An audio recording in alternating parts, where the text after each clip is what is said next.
तो आज हम ब्रह्म सूत्र के तीसरे अध्याय के चौथे पाद की चतुर्थ पाद के 8वां सूत्र करेंगे। ये पाद शुरू होता है मुक्ति के कॉन्टेक्स्ट में। जो ग्रंथकार है वो स्टार्ट करते हैं कि मुक्ति ज्ञान से मिलती है। ज्ञान अर्थात ब्रह्म ज्ञान से मुक्ति मिलती है। उसके बाद 6 सूत्रों में उन्होंने पूर्व पक्ष की बात रखी कि नहीं, ज्ञान से ही मुक्ति नहीं मिलती है। अगर ज्ञान से मिलती भी है तो भी वो कर्म के साथ है। इस तरह 6 अलग अलग सूत्रों में बताया। आज वही जो 6 सूत्र में बताए गए आर्गुमेंट है, उसके काउंटर आर्गुमेंट हम देखेंगे। तो हर सूत्र का काउंटर आर्गुमेंट आपको मिलेगा। पहले सूत्र देख लेते हैं। दूसरे सूत्र में जो पहला आर्गुमेंट था पूर्व पक्ष का, शेषत्वात् पुरुषार्थवादो यथा न्येषु इति जैमिनी। तो ज्ञान एक्चुअली कर्म का सप्लीमेंटरी है, शेष है, रिमेनिंग पार्ट है, ये प्राइमरी नहीं है। तो जो ज्ञान की ग्लोरिफिकेशन किया गया है कि ज्ञान से मुक्ति मिलती है आदि आदि, वो सिर्फ अर्थवाद है। अर्थवाद का अर्थ ये सिर्फ ग्लोरिफिकेशन है। किसी चीज को बताने के लिए या इम्प्लीमेंट कराने के लिए लोगों के अंदर उसके प्रति इंटरेस्ट बने तो उसको ग्लोरीफाई किया जाता है। और ग्लोरिफिकेशन में बहुत ऐसी चीजें कही दी जाती है जो एक्चुअली मीन नहीं करता। तो ये उसी हिसाब से कहा गया होगा। ये पहला पूर्व पक्ष का आर्गुमेंट है। इसी की खंडन में 8वें सूत्र देखेंगे। अधिकोपदेशात् तु वादरायणस्य एवं तदर्शनात्। वादरायण का मानना है कि यहाँ अधिक का उपदेश होने से, अधिक मतलब समथिंग एल्स, समथिंग मोर, कुछ ज्यादा उपदेश होने के कारण से ज्ञान कर्म का अंग या सबोर्डिनेट नहीं है। श्रुति शास्त्रों में भी यह तदर्शनात्, ऐसा श्रुति शास्त्रों में भी देखा जाता है। क्या? ज्ञान की अधिक उपदेश किया गया दिखाई देता है। यह अधिक उपदेश क्या होता है? जो बेसिक चीजें हम समझ के चलेंगे, जो बहुत जरूरी है समझना। पिछले बार जो क्वेश्चन आप में से बहुत लोगों ने उठाया था कि जब हम ज्ञान कहते हैं तो वो 2 लेवल का ज्ञान होता है, जिसको हम कहते हैं जो ज्ञान बेस्ड ऑन द इंफॉर्मेशन, है ना। जब हम इंफॉर्मेशन को ज्ञान कहते हैं, इंफॉर्मेशन मतलब जो सेकेंड हैंड नॉलेज है, जो हमने बुक पढ़ के जाना, दूसरों से सुना, गुरुओं के मुख से सुना, है ना। गुरुमुख से भी जो ज्ञान मिला वो भी सेकेंड हैंड ज्ञान होता है। तो ये सारे सेकेंड हैंड ज्ञान है। मीडिया से जो आपको पता चला, यूट्यूब देख के जो पता चला, क्लास करके जो पता चला, किताब ग्रंथ पढ़ के, शास्त्र पढ़ के जो पता चला, ये सब एक तरह के ज्ञान है। जो स्कूल, कॉलेज, यूनिवर्सिटीज, गुरुकुल जो भी पढ़ाया जाता है, सब एक ही कैटेगरी के ज्ञान है। दूसरी कैटेगरी का ज्ञान होता है जो आपका अपना first hand knowledge, that is your own experience, external world के लिए और इंटरनल वर्ल्ड के लिए आपकी सेल्फ रियलाइजेशन। ये जो knowledge based on your realisation, जिसको हमारे दर्शन शास्त्र में कहते हैं यथार्थानुभव ज्ञानम। ज्ञान वो है जो अनुभव हो, जो रियलाइजेशन हो। और वो रियलाइजेशन भी कभी कभी गलत होता है बिकॉज ऑफ हेलुसिएशन या डिफरेंट मेंटल प्रॉब्लम। यथार्थ हो, एज इट इज, जो जैसा है उसको एज इट इज जब रियलाइज करते हैं, वो ज्ञान है। तो 2 तरह की ज्ञान है। यही 2 तरह की ज्ञान के बारे में लोगों को एजुकेट करना, ये जो पिछले बार हमने पूर्व पक्ष रखा, आज उत्तर पक्ष लेंगे। ये पूर्व पक्ष उत्तर पक्ष डिस्कशन के थ्रू ब्रह्मसूत्र के आचार्य हमें एजुकेट करना चाहते हैं कि आपके ये समझना पड़ेगा there are 2 types of knowledges. आपको एक्सप्लेन किया क्या 2 टाइप्स ऑफ नॉलेजेस। आप कहेंगे ये तो आपने एक्सप्लेन किया, पर इसकी कोई शास्त्रीय आधार क्या है? शास्त्रीय आधार आप मुंडक उपनिषद में पढ़े। जब वो पूछते हैं कि बहुत कुछ पढ़ के आया हूं, तो कुछ बताइए जिसको जानने पर और कुछ जानने को बचे नहीं। तो गुरु जी बताते हैं, द्वे विद्ये वेदितव्ये परा चा परा चेति। तुम्हें दो विद्या जानने की, दो ज्ञान जानने की जरूरत है। एक परा विद्या, एक अपरा विद्या। बोले अपरा विद्या क्या है? ऋग्वेद, यजुर्वेद, अथ सामवेद, अथर्ववेद, उपनिषद आदि आदि आदि सब गिना दिए। तो बहुत सारे लोगों को चुभेगा। जी वेदों को नाम ले लिया, उपनिषदों का नाम ले लिया, ब्रह्म सूत्र का नाम ले लिया, वेदांत का नाम ले लिया, गीता का नाम ले लिया, भाई ये क्या बात हुई? हम तो पर ये तो मैं और आप नहीं कह रहे हैं, ये तो मुंडक उपनिषद कह रहा है। तो आपको पसंद आए ना आए, दैट्स योर प्रॉब्लम। ऋषि को कौन काटे? बोले ये सब अपरा विद्या, अपरा समझते हैं, सेकेंडरी नॉलेज है। बोले परा विद्या क्या है? यया तदक्षरम अधिगम्यते। परा मतलब एब्सोल्यूट, सुप्रीम। सुप्रीम विद्या क्या है? वो एक ही है जिसके द्वारा तुम उस अक्षर अविनाशी इम्पेरिशेबल, मतलब जिसको आप चेतना आत्मा कहते हैं, उसको जाना जा सके। और वो ज्ञान केवल केवल एंड केवल रियलाइजेशन बेस्ड है। तो डिस्क्रिमिनेशन समझ पा रहे हैं ना, कि जो ज्ञान एक्सटर्नली आपने एक्वायर किया है, वो कोई भी हो, वेद हो, साइंस हो, टेक्नोलॉजी हो, पॉलिटिकल साइंस हो, कुछ भी हो, ये अगर बाहर से आपके अंदर आया है, वो ज्ञान अपरा काउंट होता है। वो एक ज्ञान है, वो खराब नहीं है, वो एक ज्ञान है। दूसरा ज्ञान जो आपका अपना, जो आपने खुद रियलाइज किया। ये जो 6 पूर्व पक्ष और 6-7 उत्तर पक्ष के डिस्कशन में यही आपको समझना है कि मुक्ति जिस ज्ञान से मिलती है, बात हुई, वो ज्ञान नहीं जो आप अज्यूम करते हो। वो ज्ञान है रियलाइजेशन बेस्ड ज्ञान। अब ये थोड़ा इंट्रोडक्शन होने के बाद हम सूत्र पर आते हैं। सूत्र कहता है, बादरायण कहते हैं कि ज्ञान के बारे में इससे भी ज्यादा अधिक बताया गया है। तो मीमांसा में जो डिस्कशन चली, कर्म के लिए ज्ञान सहायक है, ये मीमांसा दर्शन का टॉपिक है कि ज्ञान के लिए, कर्म करने के लिए, यज्ञ या लौकिक कर्म करने के लिए ज्ञान आपकी सहायक है। ये एब्सोल्युटली करेक्ट है, उसमें कोई एक पैसे की गलती नहीं है। पर मीमांसा में जिस ज्ञान की चर्चा की गई है, वो अनुमान प्रमाण से जाना गया ज्ञान, या वो शब्द प्रमाण से जाना गया ज्ञान। शब्द प्रमाण शास्त्र आदियों को पढ़ के जो ज्ञान मिला। अनुमान दुनिया को समझ के लॉजिकली, देखकर नहीं, आप देखकर भी गलत ज्ञान लेते हैं। लॉजिकली रैशनली जो ज्ञान आपको मिला, इसके बेस पर आपको यज्ञादि कर्म करना है। जैमिनी के दृष्टि से मीमांसा दर्शन में जो ज्ञान की बात हुई, वो शब्द प्रमाण का ज्ञान है, अनुमान प्रमाण का ज्ञान। बात क्लियर हुई? फिर हमारे शास्त्रों में इसके अलावा और एक ज्ञान की भी बात की गई है। वो ज्ञान है जो शास्त्रों के बिना, अनुमान प्रमाण से बियॉन्ड, शब्द प्रमाण से बियॉन्ड जो ज्ञान होता है। अब वो क्या है? सच्चिदानंद स्वरूप परमात्मा को साक्षात्कार करना, रियलाइज करना। तो दोनों में फल भी फर्क है।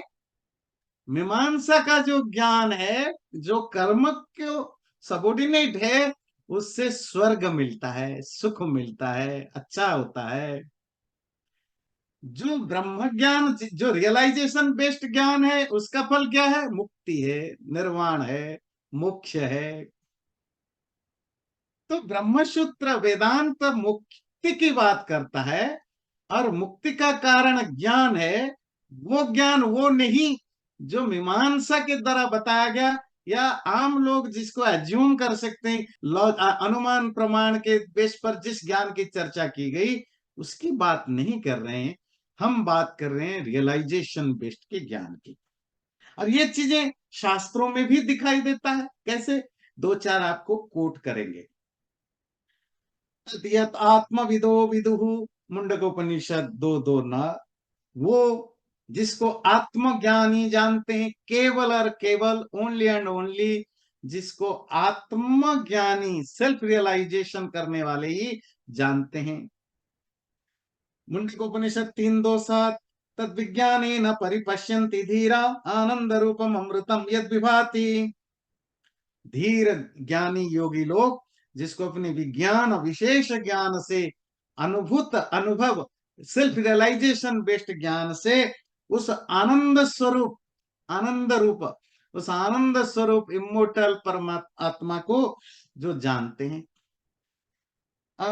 श्वेता श्वेतर उपनिषद 2:15, यदात्म तत्वेन तो ब्रह्म तत्व दीपोपमेन इह युक्त प्रपश्येत। जो आत्म तत्व के द्वारा ब्रह्म तत्व को दीप दिए की उपमा, एनालॉजी के थ्रू जान पाता है। ये बड़ा इंटरेस्टिंग है। वैसे श्वेता श्वेतर उपनिषद अभी हमने पढ़ा नहीं है, one of the very interesting Upanishad, वो हम पढ़ेंगे, है ना। एक ही 3 उपनिषद बचा है उसमें श्वेता उपनिषद। ये बड़ा इंटरेस्टिंग श्लोक है जो मैं आपको बहुत अलग अलग कॉन्टेक्स्ट में बताया हूं। क्या? आत्म तत्वेन तो ब्रह्म तत्व प्रपश्येत।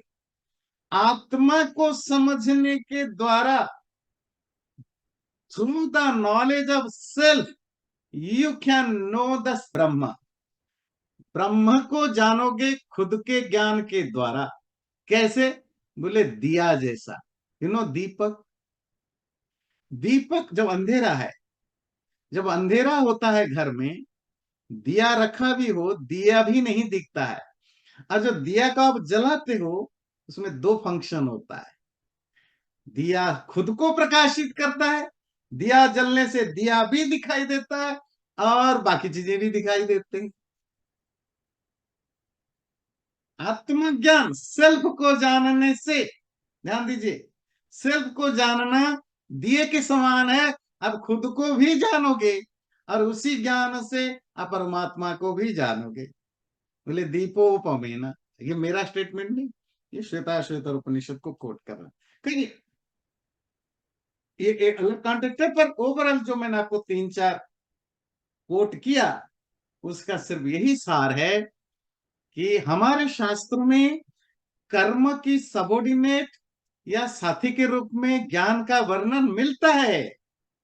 और आपने सही कोट किया, पर वो ज्ञान वो नहीं जिसकी बात हम करना चाहते हैं। उन्हीं शास्त्रों में इससे बियॉन्ड भी अधिक एक ज्ञान की चर्चा मिलती है, जिस ज्ञान की चर्चा हम बताना चाहते हैं, जिसको पराविद्या कहा, आत्मविद्या कहा, रियलाइजेशन बेस्ड विद्या कहा। तो इन कंक्लूजन जो अपरा विद्या है वो कर्म का सहायक है, हेल्प करता है, जिसे जो स्वर्ग का साधन है, साधन मतलब इंस्ट्रूमेंट है। पराविद्या जो कर्म का उच्छेदक है।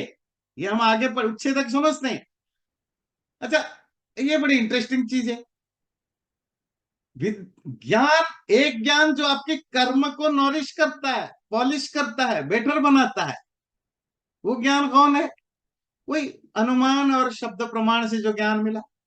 पर एक ज्ञान है जो आपकी कर्मों का विनाश करता है। आपके कर्म फलों को नष्ट कौन करता है? जो आत्मज्ञान है। आपको अब कर्म को, वो कर्मों का फल क्रिएट करने नहीं देता है। तो ये कर्मों का उच्छेदक है।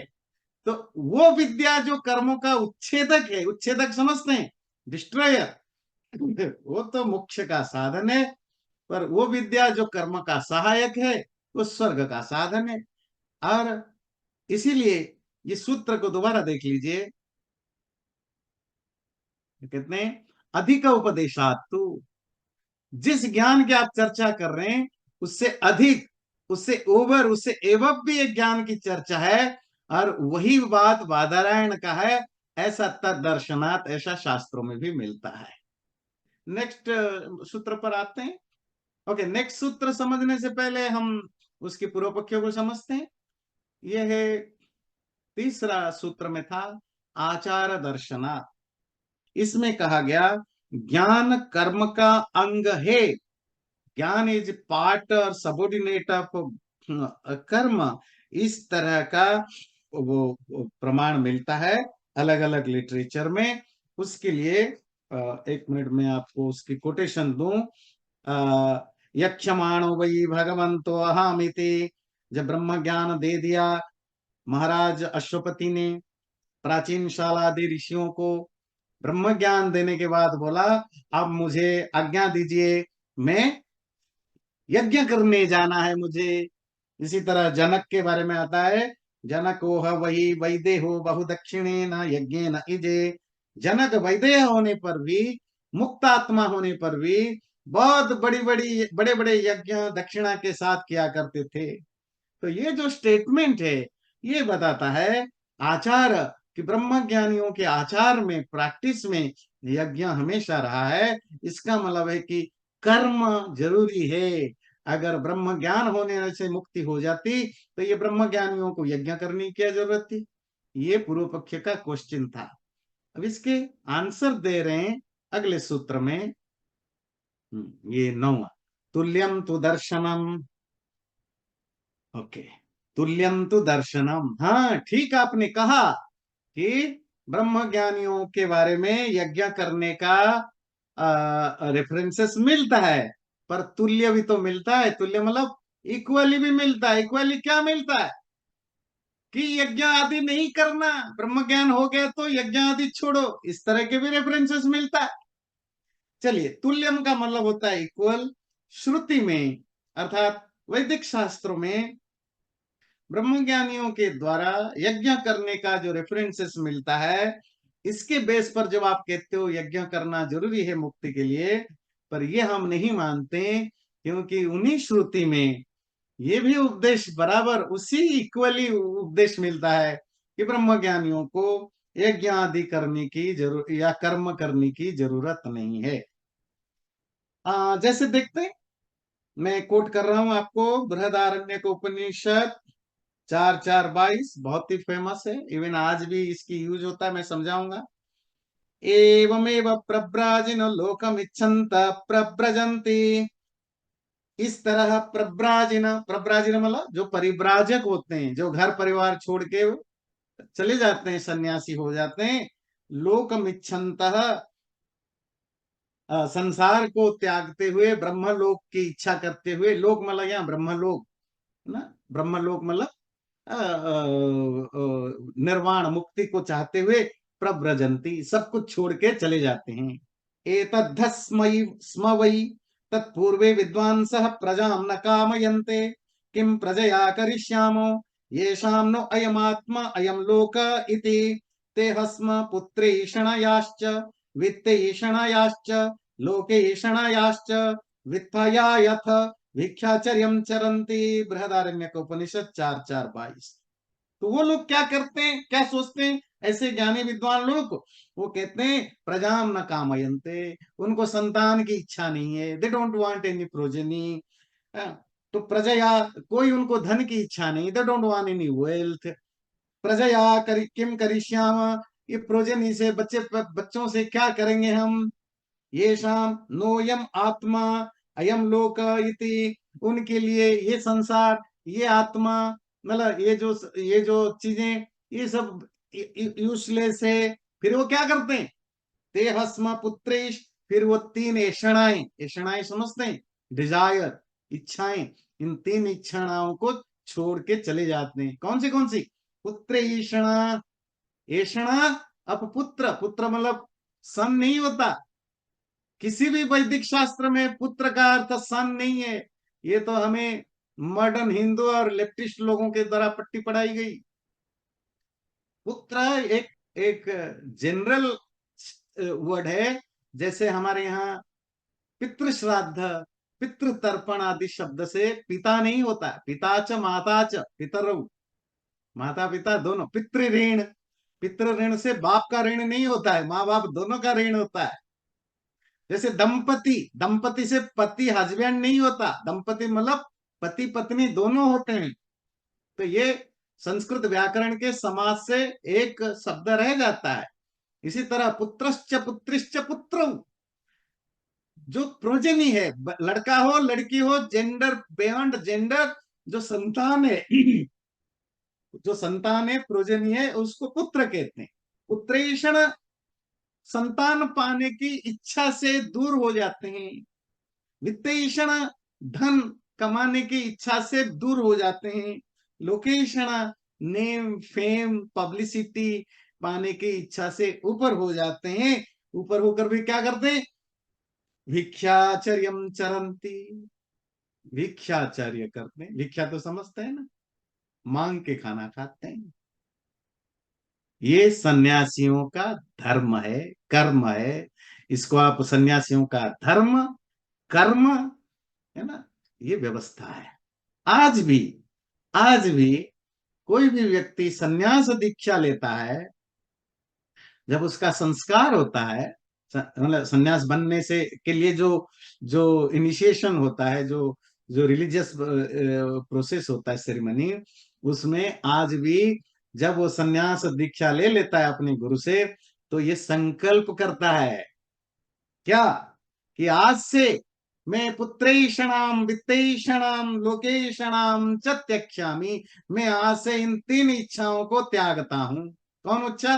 दुनिया में तीन ही इच्छा है, वेल्थ प्रॉस्पेरिटी वित्तेषण, मन, दूसरा है नेम फेम पब्लिसिटी लोकेशन, तीसरा है पुत्रेषण सेक्स और family, family is connected to sex and everything, संतान आदि।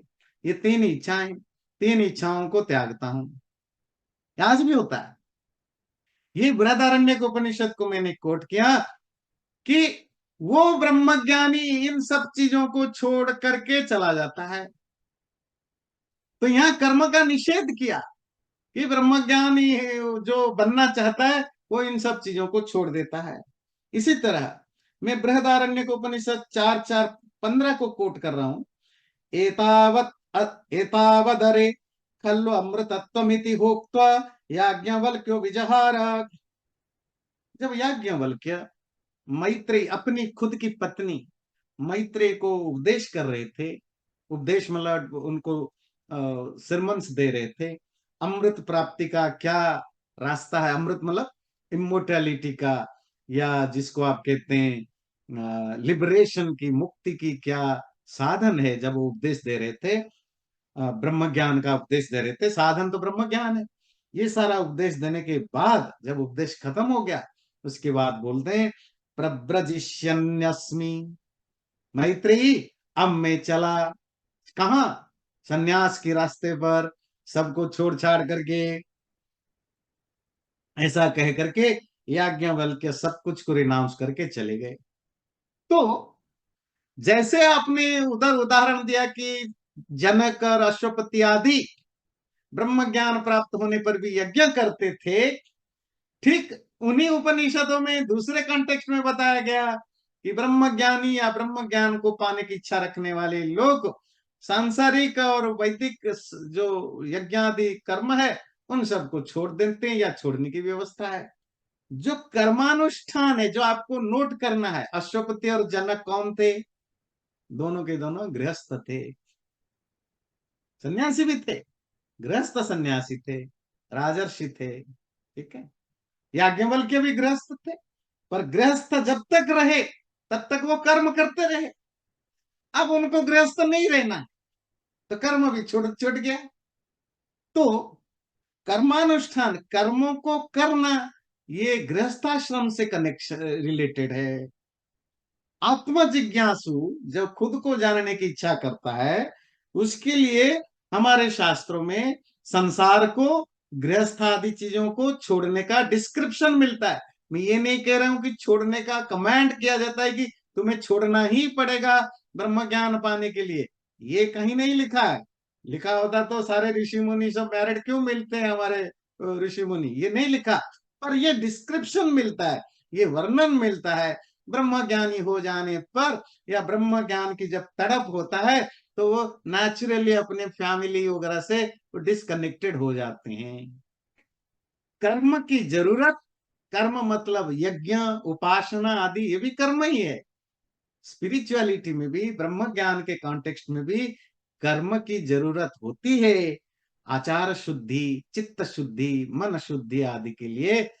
पर ज्ञान कर्म का अंग नहीं है स्पिरिचुअल प्रैक्टिस में, है ना। जो नॉन स्पिरिचुअल प्रैक्टिस में ज्ञान कर्म का अंग भी हो सकता है, सबऑर्डिनेट भी हो सकता है, पर स्पिरिचुअल प्रैक्टिस में ज्ञान ही ऊंचा है। कर्म सबऑर्डिनेट हो सकता है पर ज्ञान कभी नहीं हो सकता। अगला सूत्र, अगला सूत्र पढ़ने से पहले हम वो देखेंगे जो जो पूर्व पक्ष का था। पूर्व पक्ष का था 344 श्रुते है। श्रुते में उन्होंने कहा कि ऐसा श्रुति में भी मिलता है कि यदेव विद्यया करोति तदेव वीर्यवत्तरम भवति आदि आदि। छंदोग्य उपनिषद 1:1-10 को मैंने कोट किया था। अर्थात जब तुम कोई भी कर्म विद्या से, अर्थात विथ प्रॉपर नॉलेज करते हो तो वो कर्म वीर्यवत्तर होता है, स्ट्रंगर होता है। और आप कहेंगे इसमें क्या बारी से, बड़े ध्यान से सुनिए क्या कहा। कर्म करते हो विद्या के द्वारा, विद्या तृतीया विभक्ति, साधन इंस्ट्रूमेंट, तो विद्या यहाँ साधन है, कर्म यहाँ ऑब्जेक्ट होने से प्रधान है। तो ऐसा श्रुति में मिलता है। तो तीसरे आर्गुमेंट के रूप में इसको कोट किया था। तो इसके काउंटर में अब जो अगला सूत्र हम लेंगे वो देखिए, 10वां सूत्र, असार्वत्रिकी। हाँ हाँ ठीक है, इस तरह के श्रुतियों में है, पर ये जिस कॉन्टेक्स्ट में ये बात लिखी गई वो सार्वत्रिक नहीं है। वो कोई यूनिवर्सल या जनरल स्टेटमेंट नहीं है कि जो हर जगह ये लागू हो। ये असार्वत्रिक है, नॉन यूनिवर्सल है। ये एक स्पेसिफिक ऑकेज, स्पेसिफिक कॉन्टेक्स्ट में बताया गया। सार्वत्रिक समझते हैं, सर्वत्र, सर्वत्र मीन्स एवरीवेयर। सार्वत्रिक something which is related to everywhere, असार्वत्रिक which is not related to everywhere. तो मतलब जो यूनिवर्सल है उसको सार्वत्रिक कहते हैं।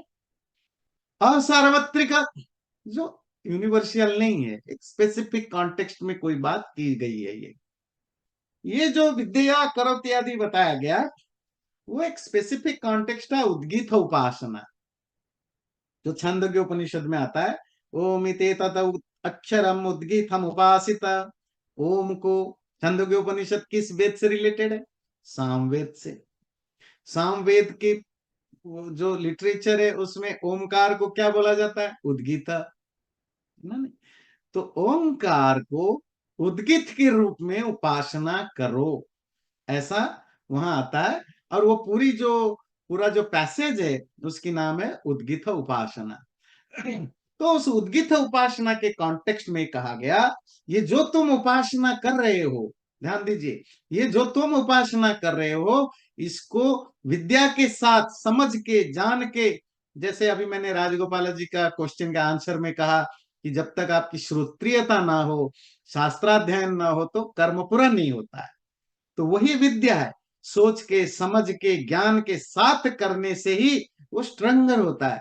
पर यहां जिस विद्या की बात की वो शास्त्र विद्या है, और वो एक पर्टिकुलर कंटेक्स्ट में कहा। ये विद्या और कर्म के बीच की जो रिलेशनशिप है, it's not a universal thought. ये पर्टिकुलर कॉन्टेक्स्ट में, पर्टिकुलर उपासना के कॉन्टेक्स्ट में कहा गया। इसको आप कॉमन या जनरल नहीं कर सकते। अगला जो है 11वां सूत्र से पहले हम देखेंगे आर्गुमेंट क्या है। 5वां सूत्र था समन्वारंभणात्। समन्वारंभणात् का अर्थ था कि समान आरंभण या टुगेदरनेस। ज्ञान और कर्म साथ साथ डिपार्टिंग सोल के साथ, परलोकगामी आत्मा के साथ जाते हैं, ऐसा प्रमाण शास्त्रों में मिलता है।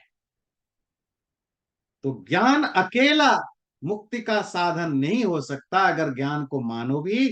ज्ञान और कर्म दोनों को माननी पड़ेगी, क्योंकि ऐसा शास्त्रों में प्रमाण मिलता है, ज्ञान और कर्म दोनों समन्वयरंभण टुगेदर, साथ साथ जाते हैं। उसके लिए जो कोटेशन था बृहदारण्यक उपनिषद 4:4:2 का, तम विद्या कर्मणि समन्वयरभेते, वो जो डिपार्टिंग सोल है, वो जो आत्मा शरीर से निकल के जाती है परलोक को जाने वाला आत्मा, उसके साथ साथ दोनों जाते हैं, विद्या भी कर्म भी, ज्ञान भी कर्म भी, दोनों जाते हैं।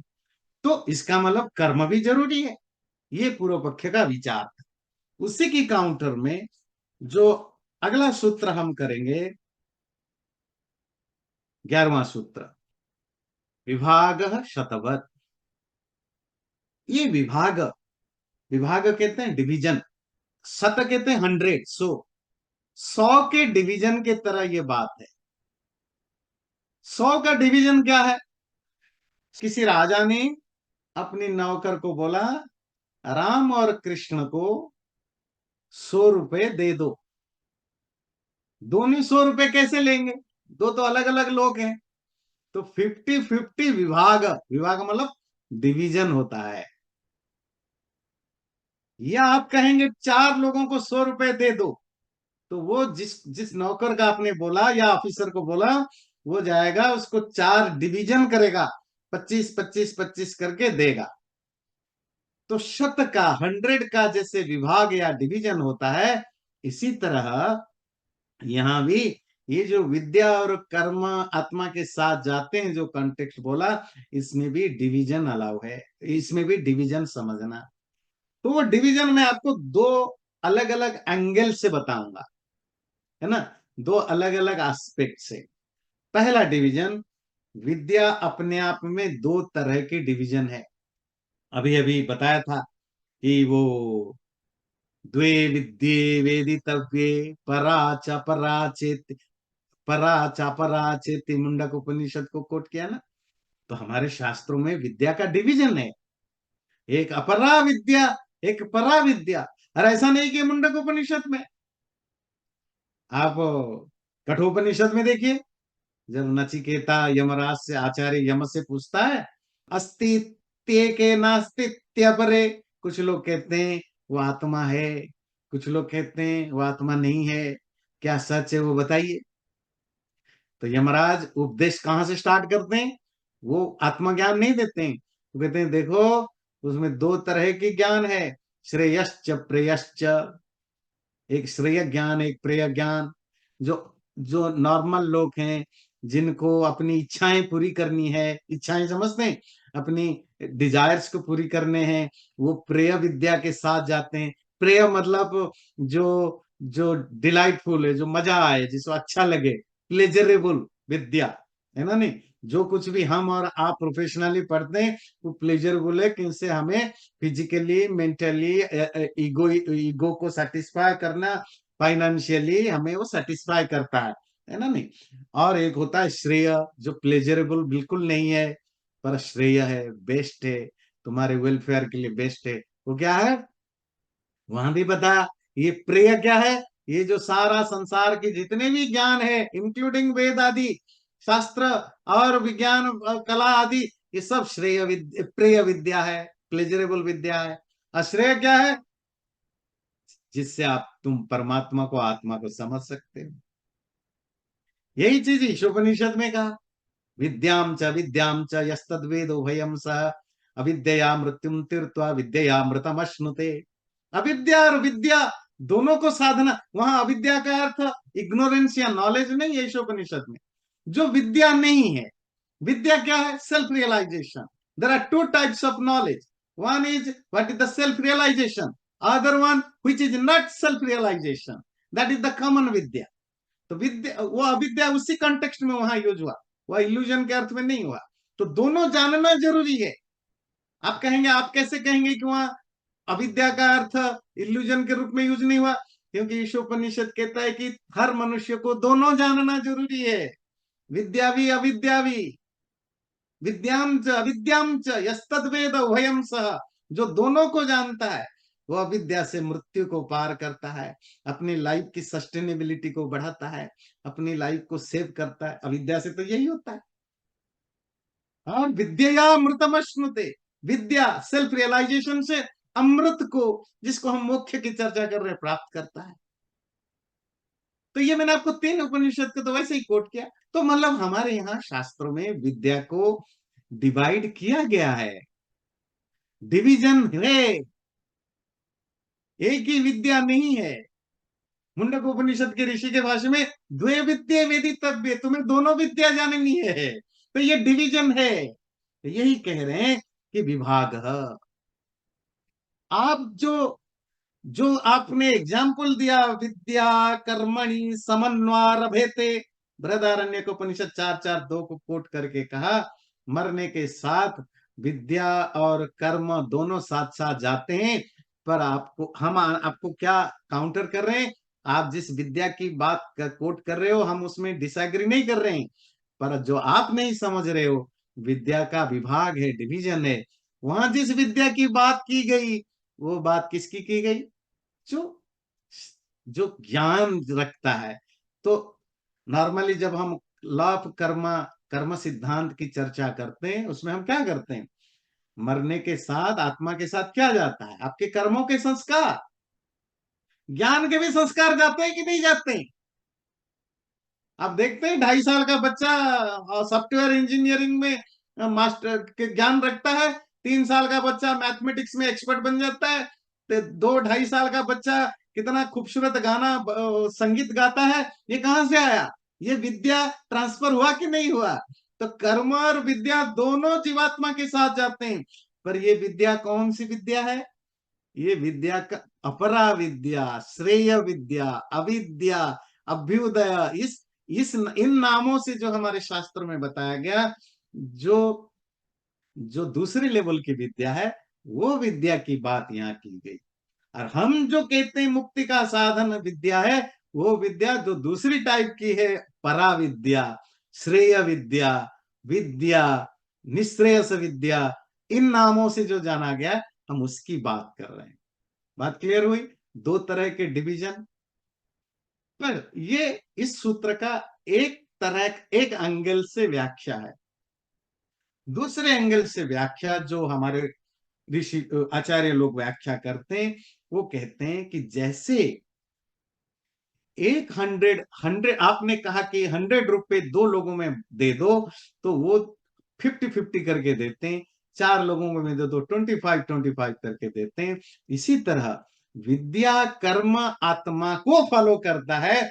आत्मा के साथ शब्द है कि आत्मा के साथ विद्या और कर्म जाते हैं। इसका डिवीजन यह है कि जो लोग विद्या वाले हैं उनके साथ विद्या जाती है, जो कर्म वाले हैं उनके साथ कर्म जाते हैं। अर्थात जो ज्ञान को प्राप्त कर चुके हैं ऐसे आत्मा ज्ञान के द्वारा मुक्ति के रास्ते पर जाते हैं। जो अभी भी कर्म चक्र में है, वो उनके साथ कर्म संस्कार जाता है। तो इस तरह का भी डिवीजन है। तो ये दोनों एंगल से इसकी व्याख्या की जाती है। अगला हम पहले तो लेंगे जो जो पूर्व पक्ष का विचार है, वो है छठा छठा सूत्र में था। पॉइंट है 5, मतलब जो आर्गुमेंट नंबर है 5 पर सूत्र नंबर है 6 में था। तद्वतो विधाना, तद्वतः विधाना, शास्त्रों के द्वारा तद्वत उस विद्या वालों के लिए कर्म करने के लिए प्रिस्क्राइब किया गया है। तो पूर्व पक्ष की आर्गुमेंट थी कि शास्त्रों में जिन लोगों ने विद्या ग्रहण कर चुके हैं, जो ज्ञान अर्जन कर चुके हैं, उनके लिए कर्म करने के लिए प्रिस्क्रिप्शन व प्रिस्क्राइब किया गया है। जैसे कोट किया था, बड़ा इंटरेस्टिंग था। आचार्य कुलाद वेदमधीत्य यथा विधानम गुरोः कर्मातिशेषेण अभिसमावृत्य कुटुंबे शुचौ देशे स्वाध्याय अधीयानः, छांदोग्य 8:15-1। उन्होंने बड़ा इंटरेस्टिंग कोट किया था छांदोग्य उपनिषद का, कि जब ब्रह्मचारी, ब्रह्मचारी समझते हैं ना, आज की भाषा में कहें स्टूडेंट, विद्यार्थी, जब ग्रेजुएट हो जाता है और ग्रेजुएशन सेरेमनी समावर्तन संस्कार होता है, तब गुरु उसको जो उपदेश देते हैं, उस उपदेश में ये होता है कि बच्चे, आचार्य के कुल से जब तुम अभी पढ़ लिख करके जा रहे हो, तो जा करके अपना घर गृहस्थी का काम करना, पर उसके साथ किसी साफ देश पर, साफ जगह पर बैठ के प्रतिदिन स्वाध्याय करते रहना, स्वाध्याय, सेल्फ स्टडी करते रहना। तो काम करना, स्वाध्याय करना भी एक कर्म ही होता है। गृहस्थ धर्म का कर्म करो, स्वाध्याय करो, ऐसा गुरु का उपदेश होता है। किसके लिए? जो ज्ञानी बन चुका है, जो ग्रेजुएट हो चुका है, स्नातक हो चुका है। इस तरह उसके लिए विधान, नियम बनाया गया है।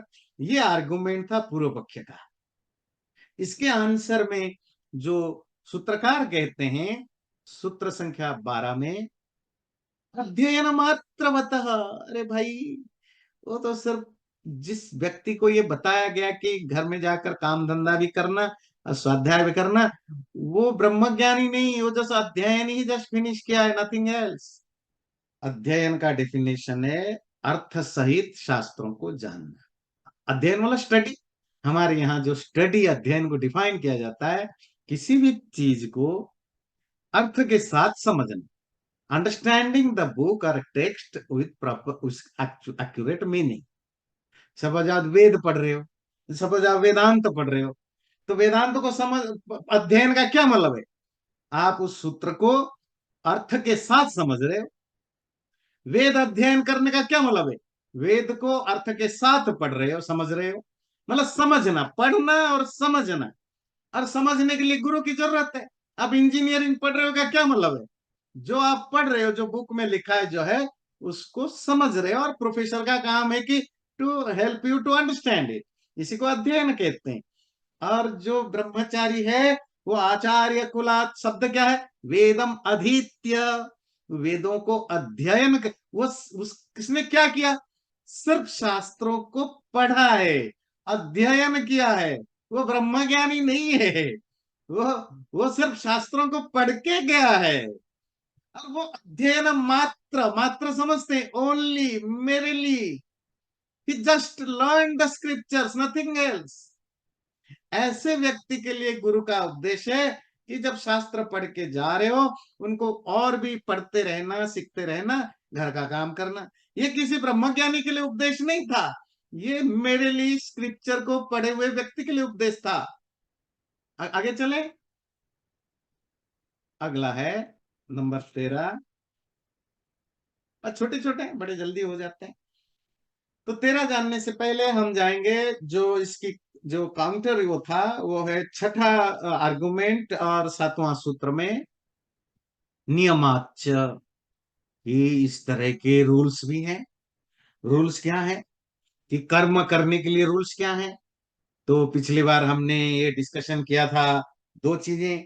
एक तो ईशावास्योपनिषद का दूसरा मंत्र, कुर्वन्नेवेह कर्माणि जिजीविषेत् शतं समा, है ना, कि जब तक जीना चाहते हो तब तक तुम कर्म करते हुए जीने की कोशिश करो, इसके अलावा तुम्हारे पास और कोई रास्ता नहीं है।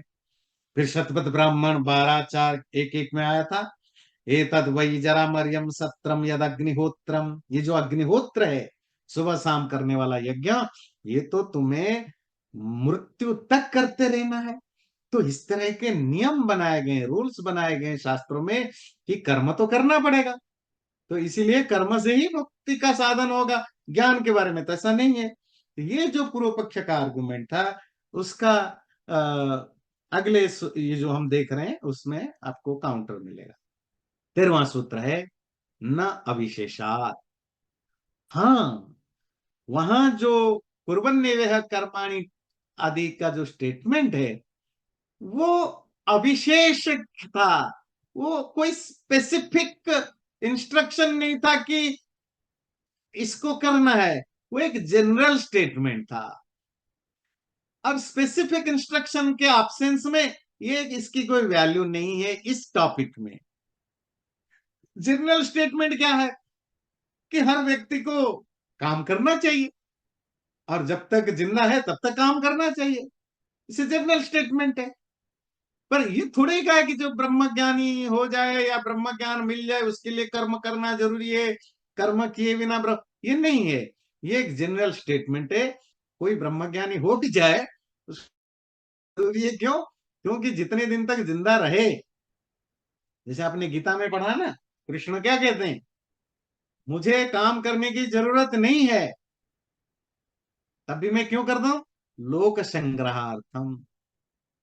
आम लोगों में मैसेज ना जाए कि काम करना बुरी चीज है। जो बड़े लोग होते हैं, जो अच्छे लोग होते हैं, उनको वो काम नहीं करते हैं। काम करना जरूरी है, ये मैसेज कन्वे करने के लिए मेरी जरूरत ना होने पर भी मैं काम करता हूं। अब दूसरा भी है कि भाई आपका हेल्थ ठीक रहे, आपकी शरीर ठीक रहे, आप बीमारी ना हो, आप ज्यादा यूजेबल हो लोगों के लिए, तो आप कर्म करते हो। निठल्ला तो बैठ नहीं सकते हो, आपको उसका कोई बेनिफिट नहीं है, पर आप लोगों की भलाई करोगे। आप ब्रह्मज्ञानी, आप 40 साल में आपको हो गया, और आपको जिंदा रहना है 100 साल तक, तो 60 साल तक क्या करेंगे? बैठे रहेंगे। कुछ तो कुछ करना पड़ेगा। तो इसीलिए ये एक जनरल स्टेटमेंट है, कोई भी व्यक्ति हो काम करता रहे, इसका मुक्ति से कोई लेन देन नहीं।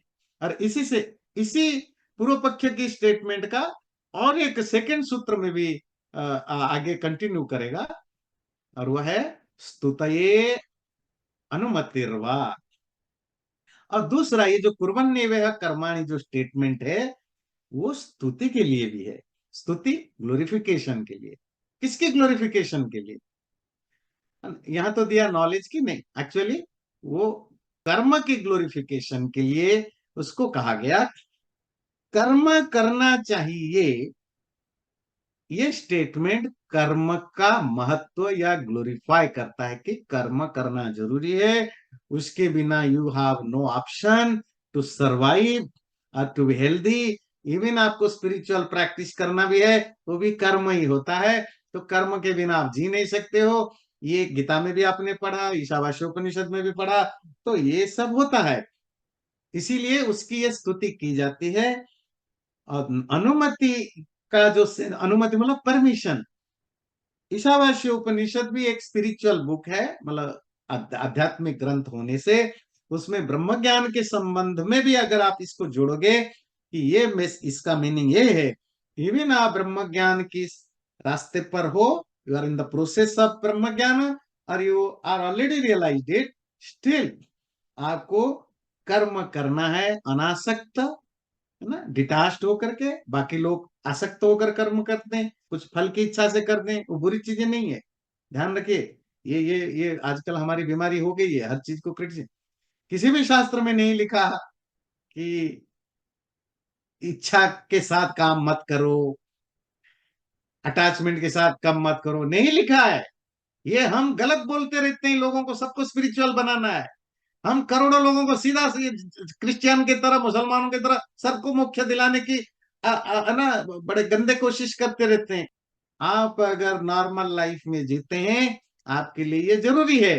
पर हाँ, जब आपको स्पिरिचुअल इंक्लाइनेशन हो, अगर आत्मज्ञान की इच्छा हो, तो फिर ये चीजें आपके लिए बाधा, ऑब्स्टिकल हैं। तो फिर धीरे धीरे आपको क्या प्रैक्टिस करना है? डिटैचमेंट की, निष्काम की प्रैक्टिस करना है। पर क्योंकि आजकल स्पिरिचुअलिटी की मार्केट है, तो हम चाहते हैं अब जो आए सबको ज्ञान बांट दो, है ना, फ्री में बांट दो। जैसे रॉकेट साइंस सबको सिखा दो, एटम बम बनाना सबको सिखा दो, इसी तरह हमने स्पिरिचुअलिटी भी हर किसी को सिखाना शुरू कर दिया। और जैसे कि आपने वेदांत में खुद पढ़ा, और गीता में भी आपने पढ़ा कि हर ज्ञान हर किसी के लिए नहीं होता। Spirituality is not for everyone and anyone. और आप कहेंगे आप तो डिस्क्रिमिनेट करते हैं। नहीं, आप क्या, मैं जाऊंगा तो मुझे इंजीनियरिंग कोई सिखा देगा, अभी एडमिशन देगा इंजीनियरिंग कॉलेज में? मुझे अभी कोई मेडिकल साइंस में एडमिशन देगा? तो फिर सर्टन क्वालिफिकेशंस होना जरूरी होता है। और क्वालिफिकेशन में पहली चीज होती है किसी भी सब्जेक्ट में आगे बढ़ने के लिए, आपकी अपनी डिजायर, उस चीज को पाने की इच्छा है कि नहीं। अगर इच्छा है तो आप कितना उसके लिए मेहनत कर सकते हो, कितना आप एफर्ट्स कर सकते हो। ये दोनों प्राइमरी चीजें होते हैं। बाकी सब सेकेंडरी है। आम लोगों को मुक्ति में कोई इंटरेस्ट नहीं है।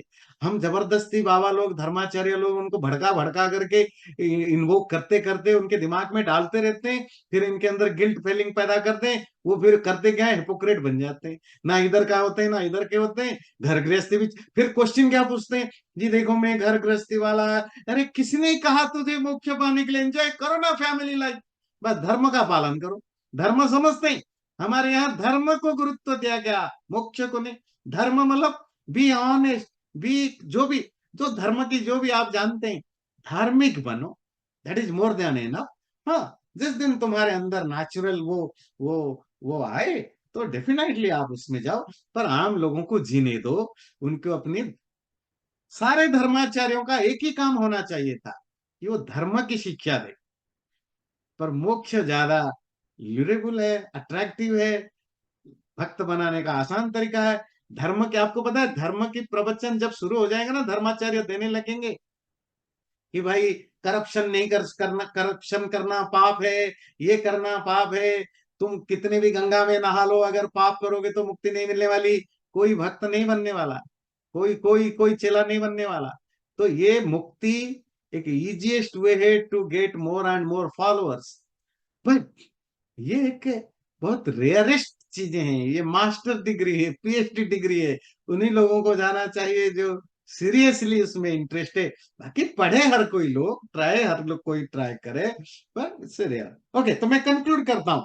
तो ईशावास्यम इदम का ब्रह्म ज्ञान के कॉन्टेक्स्ट में अगर कुर्वन्य कर्मणि का भी आप यूज करना चाहते हैं तो भी ये उनके लिए, ब्रह्म ज्ञान के रास्ते पर जाने वालों के लिए एक परमिशन या अनुमति है कि तुम कर्म करते रहो, अनासक्त, अनासक्त समझ गए, और निष्काम भाव से कर्म में रहो। आप कहेंगे ऐसा आप क्यों कहेंगे, क्योंकि लास्ट में क्या आता है उसी सूत्र का, न कर्म लिप्यते नरे। देखो, कर्म इंसान में चिपकता नहीं है, पर आम लोगों को तो चिपकेगा ही, आम लोग आम है। अच्छा, हमारे आम लोगों को कोई क्रिटिसाइज नहीं किया गया किसी भी शास्त्र में। शास्त्र की बात कर रहा हूं मैं, ये आप कहेंगे जी विवेक चूड़ामणि में है, इसमें ये तो आचार्यों के द्वारा लिखा गया ग्रंथ है।